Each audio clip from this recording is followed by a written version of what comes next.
একটা ছেলে হয়েছে, আমি নিয়ত করছি শয়তানকে এক সন্ধ্যা ভাত খেলাবো, কিন্তু শয়তানকে খুঁজে পাচ্ছি না। কেন তুই নিয়ত করে পারিস না পীর সাহেব এক সন্ধ্যা ভাত খেলাবো? বলে হ্যাঁ, বাবাকে খাওয়াবার চাইছিলাম, কন্যা হচ্ছে। ইমামকে খাওয়াবার চাইছিলাম, কন্যা হচ্ছে। যেই শয়তানকে খাওয়াবার চাইছি, পুত্র হচ্ছে।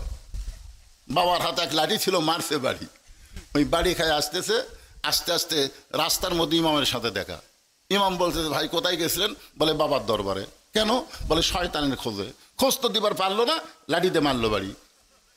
ইমাম বলতেছে শয়তানকে খুঁজবার অত দূর যাওয়া লাগবে কেন? ওই 18 যাওয়া লাগবে শয়তানকে খুঁজবে? অত দূর যাওয়ার দরকার নাই। শয়তানকে যদি পাবার চান, লাগাতার 3 জুম্মা মসজিদের শেষ কাতারে নামাজ পড়বেন।